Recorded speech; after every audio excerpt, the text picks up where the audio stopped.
ঠাকুরবাড়ি রাজনৈতিক প্রশ্নের জায়গা নয়, কোচবিহার মদনমোহন বাড়িতে এমনই মন্তব্য বিজেপি নেতা বিপ্লব কুমার দেবের।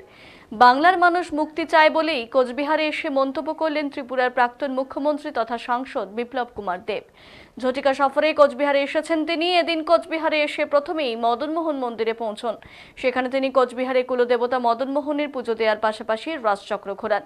বিপ্লব কুমার দেবের সাথে উপস্থিত ছিলেন প্রাক্তন কেন্দ্রীয় স্বরাষ্ট্র দপ্তরের প্রতিমন্ত্রী নিশীথ প্রামাণিক, বিজেপি জেলা সভাপতি অভিজিৎ বর্মন সহ বিজেপি নেতৃত্ব। এদিন তিনি বলেন, বাংলার মানুষ মুক্তি চায়, বাংলার মেয়েরা নিরাপত্তা চায়, বাংলার ছেলেরা রোজগার চায়। ঠাকুরবাড়ির রাজনৈতিক আলোচনার জায়গা নয় বলেও মন্তব্য করেন তিনি।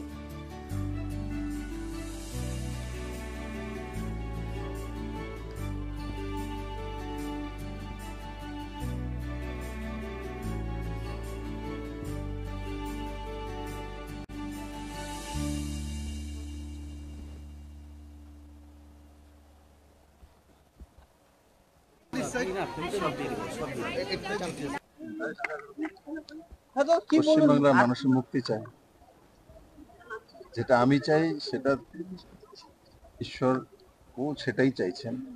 আর দেখুন, এখানে মন্দিরের মধ্যে রাজনীতির জায়গা, আমরা রাজনৈতিক পার্টি থেকে আসি, ঠিক আছে, কিন্তু মন্দিরে দাঁড়িয়ে রাজনৈতিক কথাবার্তা বলা উচিত না। আপনি জিজ্ঞাসা করার কারণে আমি বলছি যে বাংলার ঐতিহ্য চাই, বাংলার মানুষের মান সম্মান চাই, বাংলার মেয়েদের অস্মিতা চাই, বাংলার ছেলেদের রোজগার চাই, পুরনো বাংলা ফেরত চাই।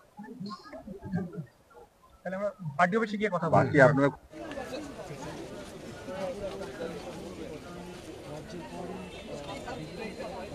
সামনেটা ছাড়ুন না। ও দাদা,